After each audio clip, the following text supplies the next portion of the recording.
Hi friends! Quick note before we start. This lesson was recorded in 2020 for my Russian-speaking students and translated voiced with AI. This helps me make more videos for you, faster. Please support the channel with likes, comments and subscriptions. New lessons are on Patreon. Today we're painting flowers.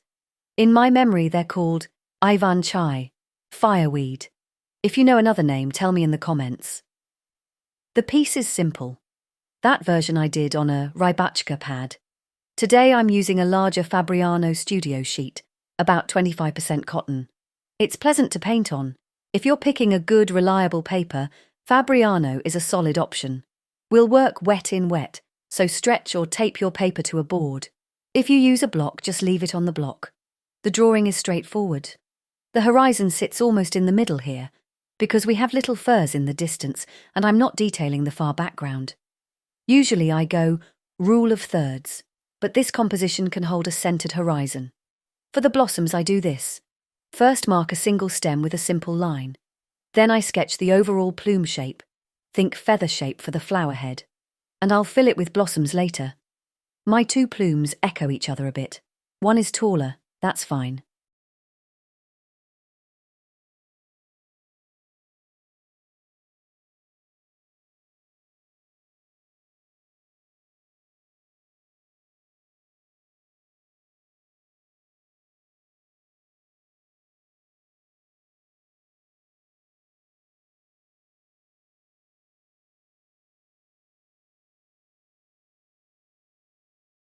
Now the small flowers.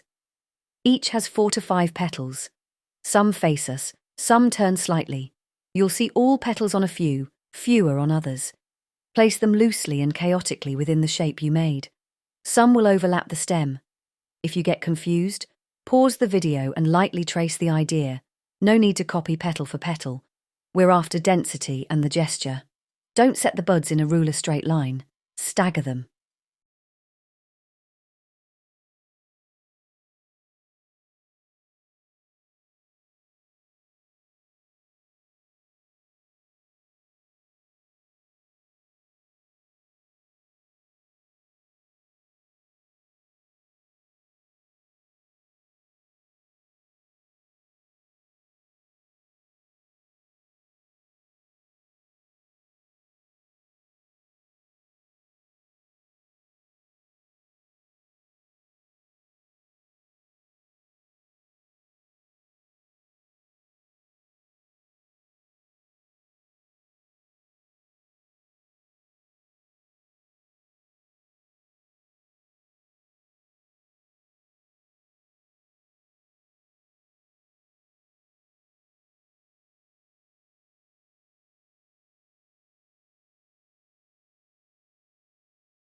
We'll use masking fluid. I draw the blossoms now, then fill them with masking so I can wash the background freely. If you don't have masking fluid, you can carefully paint around the flowers, tougher and the paper may dry on you. The approach is similar to daisies, except daisies stay white.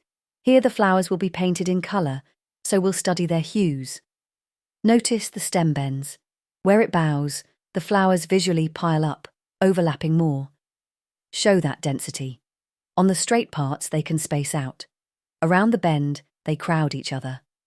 Time for masking. If you're new to it, use a brush you don't mind sacrificing, a small synthetic. Don't use expensive sables. Masking dries like a rubbery PVA and can ruin a brush. Work quickly and rinse immediately. Brands differ. Use what you can get locally. I also hint a few visible twigs with masking so they peek through later.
While this dries, let's choose colours. I want an evening-ish palette. I test on scrap. I have Van Gogh Ultramarine. It's different from Nevskaya Palitra's Ultramarine. NP leans more violet. Both can work. Mix ultramarine with a touch of violet, then mute it slightly with a warm reddish brown so the sky isn't neon. Avoid yellowish browns here, like straight ochre, or you'll push it green. I'll add a soft pink band in the sky, very diluted light red, and the faintest touch of yellow to get a peach. The clouds' darker notes are a violet grey. For the grass, your usual greens, tempered with a bit of ochre. I'll also echo some sky colour into the grass to unify the palette. For the flowers themselves, carmine is perfect, nice, rosy. In places I'll shift it with a light violet, and maybe the tiniest lemon dot in a centre. Pre-mix sky, grass and flower colours in your palette, so you can work fast wet in wet.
Back to the painting.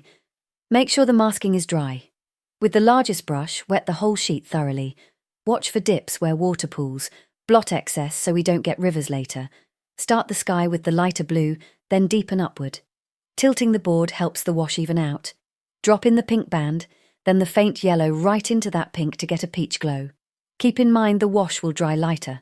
Now the fur line. I flip the board as needed so gravity helps. My paper starts to dry around the middle, so I keep feeding water. We need it open a bit longer. If a puddle forms and everything runs to one spot, lift it with a clean brush or tissue. On the damp sky, add the darker cloud notes. softly. If you're new to wet in wet skies, practice on a scrap. Lay a pale wash, make a gentle gradient, then feed in the darker cloud colour while it's still gloss wet. That's the sweet spot. While the sky is damp, I suggest the distant trees a touch darker. Don't make them all the same value. Vary them so they don't look like a picket fence.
A few extra dots in the sky and we stop. Better to underwork than overwork. Now grass. I already have a rosy mix on the palette. I flick a few pink tendrils where the flowers will feel dense. If you're unsure, test on scrap first. Divide and conquer. If a big sheet stresses you, do several small studies to collect the moves. I begin filling the field. Cooler greens under the flower heads, that's the shadow under them, and some stick-like accents for grass tips. We just need mood and variety, not botanical accuracy. Add a darker dot or two for little stones, a few splatters for texture, let it all dry.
Before erasing masking, I blot any remaining moisture on the masked areas so I don't smear paint. Then remove the masking with a good eraser. I use a mapped. It comes off in little crumbs. Brush them away gently.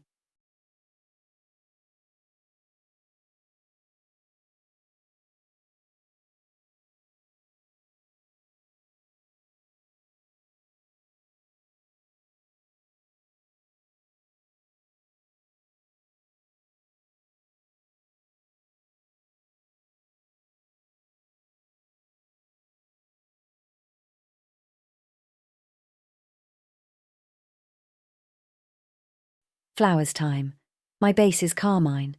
I'll do 2 passes. First a light overall wash on each blossom, then a second pass to place shadows and variety. You can already play in the first layer. Drop a touch of light violet in some petals, a whisper of warm near the centre, and a tiny yellow dot in a few centres to suggest glow. Let's also fill the stems and leaves so the white paper doesn't shine through. A fresh green with a hint of ultramarine ties it to the sky. I love when sky colour flows into the grass.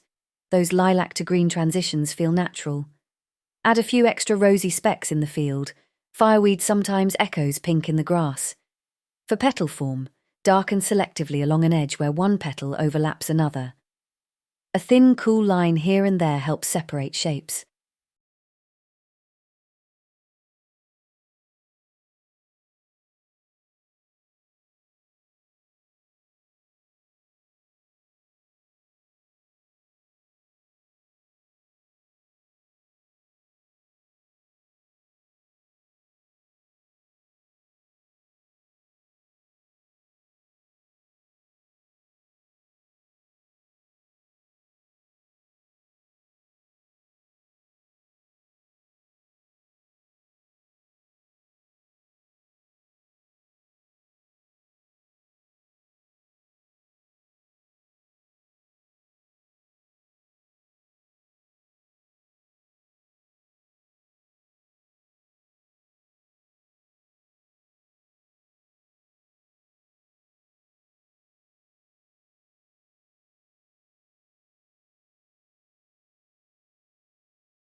Step back. If you need more contrast, add the softest blue outline in a couple of places. Not everywhere, just to pop the lights. These blooms turned out juicy and lively, romantic and light. The technique is simple. The main race is the sky. Once that's in, you can relax with the flowers and enjoy the details. I actually like this version more than my earlier one. The colour feels fresher.